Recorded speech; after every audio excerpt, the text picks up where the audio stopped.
Bonjour Jacques Besson. Bonjour. Vous êtes professeur à l'Université de Lausanne, vous êtes aussi chef du service de psychiatrie communautaire au CHUV, un spécialiste des addictions. Quelle est votre réaction aux témoignages qu'on vient d'entendre? Ils sont très touchants et ils sont très typiques du chemin d'un addict.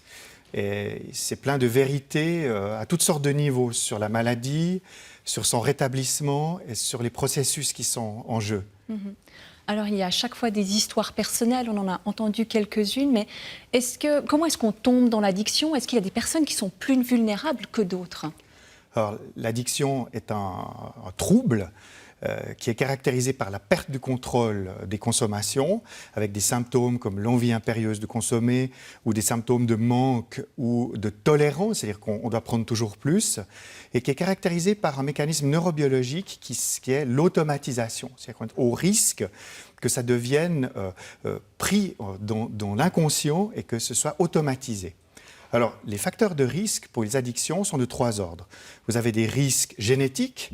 On le sait aujourd'hui, il y a une génétique de l'addiction, il faut en tenir compte, et c'est important parce qu'on peut faire de la prévention chez des gens dont on sait qu'ils ont des antécédents familiaux. Il y a des vulnérabilités psychologiques. On a entendu quelqu'un dans l'émission qui dit qu'elle avait des soucis psychiatriques, par exemple, et on appelle comorbidité quand il y a la conjonction d'une addiction et d'un trouble de santé psychique. Mais il y a aussi une voie très importante que la recherche a démontrée ces dernières années, c'est que beaucoup des addicts ont vécu des antécédents psychotraumatiques. Par exemple, les injecteurs d'héroïne que nous avons étudiés à Lausanne, il y en a plus de 80% qui avaient des antécédents de maltraitance, d'abus physiques ou même sexuels chez les jeunes filles. Des personnes fragilisées donc par la vie. Oui, parce que dans le fond, par exemple, en ce qui concerne l'héroïne, on pourrait comprendre l'héroïne comme une drogue anti-souffrance, anti-douleur sociale, si vous voulez. Puis la troisième vulnérabilité, c'est une vulnérabilité sociale. Il y a des situations qui sont très douloureuses sur le plan de l'environnement, social, familial, professionnel, qui induisent du stress. Et quand vous avez ces 3 facteurs, évidemment, le risque est majeur de développer une addiction. Alors, des facteurs individuels, est-ce qu'on peut dire aussi que l'addiction, parce qu'il en existe beaucoup et on en parle beaucoup aujourd'hui, c'est une maladie de société? Alors, c'est une maladie complexe dans laquelle on peut dire qu'il y a une boucle cerveau-esprit-culture. Le cerveau, parce qu'on sait maintenant que les drogues agissent sur certains circuits du cerveau. Esprit, parce qu'il y a la façon dont on vit sa vie, la façon dont on a vécu les traumatismes, ou comment on vit ses troubles anxieux, sa dépression, ses relations, et puis bien sûr la culture, parce qu'on est dans une culture addictive, on est dans une civilisation addictive, il faut consommer, il faut avoir, on est très loin des sagesses où il faut donner et être. Et vous dites esprit, derrière esprit, il y a aussi spiritualité. Est-ce qu'on peut dire que l'addiction, c'est aussi une maladie de la quête de sens?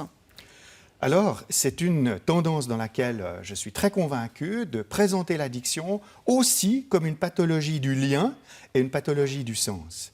C'est pour ça que la spiritualité a un impact prouvé scientifiquement sur les addictions. Il y a plus de 1340 études qui montrent l'impact positif de la spiritualité sur la santé physique et psychique, et notamment dans le domaine des addictions, parce que la spiritualité, son enjeu, c'est le rétablissement du lien et du sens. Alors, justement, là, ces personnes qui sont en quête de sens, qui sont aussi dans l'angoisse, vous dites que spiritualité et addiction, en quelque sorte, sont les 2 faces d'une même pièce, les 2 faces d'un trouble? Oui, je crois que l'addiction est une forme d'impasse pour ces personnes qui ont une grande sensibilité. On a entendu ces témoignages qui sont très touchants de gens qui souffrent et qui tentent de trouver des solutions avec les produits. Et le produit, on l'a entendu, la cocaïne, un stimulant. Il stimule la dopamine, la noradrénaline. Eh ben, vous vous sentez très fort, vous avez plein de bénéfices secondaires, mais de très courte durée et vous retombez plus bas. Donc on voit bien qu'il y a une tentative d'automédication pour gérer le lien, être plus fort avec les autres, et puis vous sentir mieux dans votre vie, donc donner du sens. Vous êtes dans la communauté des gens qui font la fête, on a entendu. Donc vous voyez que c'est une impasse. D'ailleurs, un des patients le dit. Il faut passer dans la communauté de la lumière. Et on voit bien que la dimension chez cocaïnomane anonyme comme chez alcoolique anonyme, le rétablissement, c'est la quête du sens et la quête du lien, avec des étapes. Alors justement, cette méthode des cocaïnomanes anonymes, on l'a dit, elle est basée sur celle des alcooliques anonymes. C'est une méthode, un mouvement qui est né en 1935 aux États-Unis. Et c'est un processus de guérison. Il y a 12 étapes. Et lors de plusieurs de ces étapes, on convoque en quelque sorte Dieu ou une puissance supérieure, une force supérieure. Donc ça veut dire que finalement, la spiritualité peut guérir. Alors, c'est le conflit qu'il y a eu pendant très longtemps entre la médecine et Alcooliques Anonymes. Parce que la médecine dit les addictions sont des maladies neuronales, et puis Alcooliques Anonymes dit c'est une maladie spirituelle. Et c'est pour ça d'ailleurs que c'est difficile d'avoir de la recherche scientifique, parce qu'il y a une méfiance réciproque. Les Alcooliques Anonymes n'aiment pas trop qu'on fasse de la recherche sur leurs mouvements. Le principe est l'anonymat même d'ailleurs. Donc, en plus, voilà. Donc ça empêche un peu la recherche, disons, publique.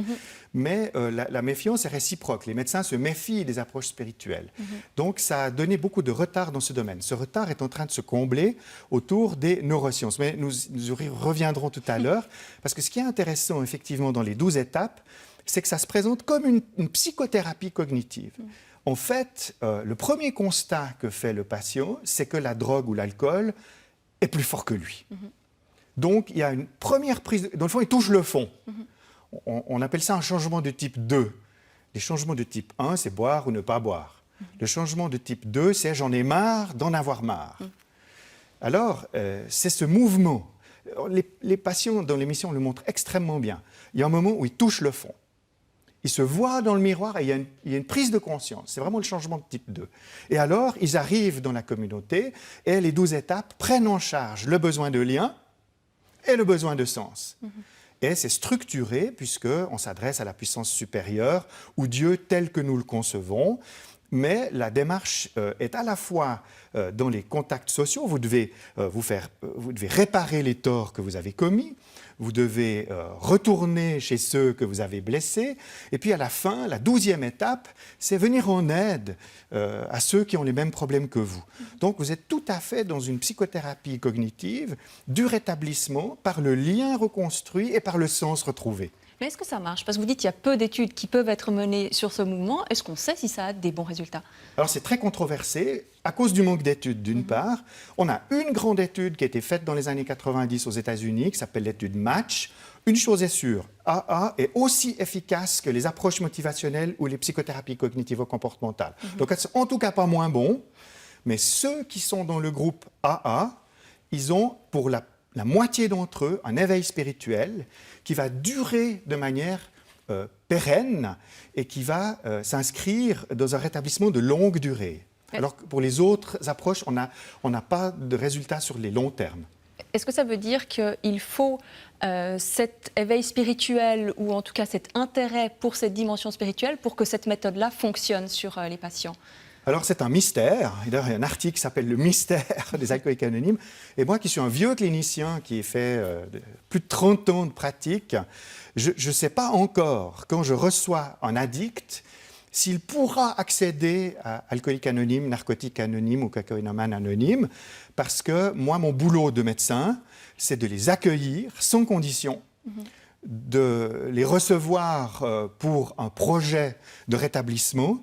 Je leur signale les groupes AA, NA, et puis il y en a peut-être une petite moitié qui arrivent à y accéder. Mais je ne peux pas dire à l'avance lesquels. D'accord. Mais ça veut dire que vous pouvez le proposer en complément à une psychothérapie ou à un autre suivi médical? Nous le faisons de manière systématique dans mon service. Il y a des flyers, des petits papillons AA, NA dans les salles d'attente, partout. Et dans notre clinique d'addictologie hospitalière, il y a une visite régulière de NA qui vient se présenter. Et nous avons un succès, je vous dis, de l'ordre de 40% à peu près des patients qui accèdent à ces mouvements. Mais vous êtes un scientifique, un médecin. Vous croyez que c'est cette force supérieure qui guérit ou c'est le fait d'y croire? Alors, ce qui est sûr, c'est que nous avons des preuves scientifiques qui montrent que ces approches spirituelles, là on n'est pas dans la religion, hein, on est dans le spirituel, ont un impact qui est mesurable, tant en termes de rétablissement, c'est le premier facteur de protection en termes de prévention. On a une étude sur 9000 recrues à la caserne de Lausanne qui montre que le premier facteur protecteur chez les jeunes pour l'addiction, c'est la spiritualité. Et c'est le premier facteur qui favorise le rétablissement et la guérison, si vous voulez. Donc ça, c'est des preuves scientifiques qui viennent plutôt de l'épidémiologie. C'est des populations, mais on ne peut pas dire si telle et telle personne, elle ira mieux. Ce qui est nouveau, et ce qui est vraiment intéressant, c'est qu'aujourd'hui, on a de la neuroimagerie, de la spiritualité. Alors, on peut avoir de la neuroimagerie de la méditation, mais on a aussi maintenant de la neuroimagerie de la prière. Et très récemment, c'est-à-dire cette année encore, un groupe américain, le professeur Galenter, a réussi à obtenir des images d'alcooliques anonymes en prière du rétablissement.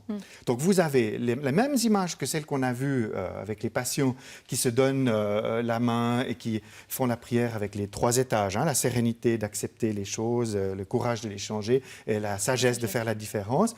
Et puis, il y a aussi des images sur l'alcoolique anonyme en train de prier dans la 3e étape, c'est-à-dire de confier à Dieu, dans le fond, sa vérité.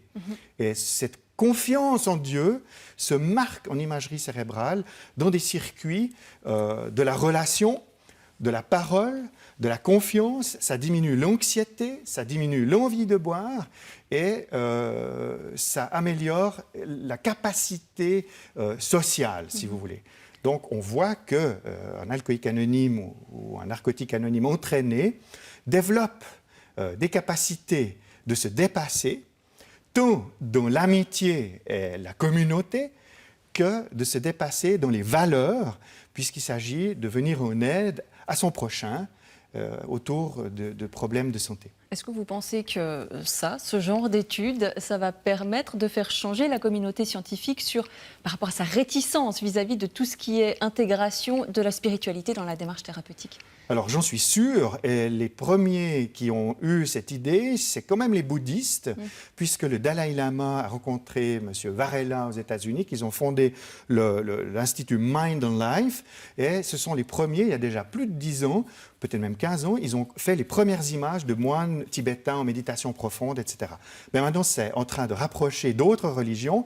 Il y a des études sur des soufis en train de faire le dhikr, il y a des études sur des carmélites en adoration christique, et il y a toutes sortes d'études qui montrent le sérieux de ces mécanismes, parce que ça entraîne le cerveau. Parce que si la plasticité neuronale automatise les addictions, ce qui est une mauvaise nouvelle, la bonne nouvelle, c'est que la plasticité neuronale permet aussi de s'entraîner au rétablissement, de s'entraîner à la compassion, de s'entraîner à l'élévation, de s'entraîner à la générosité et finalement au bonheur.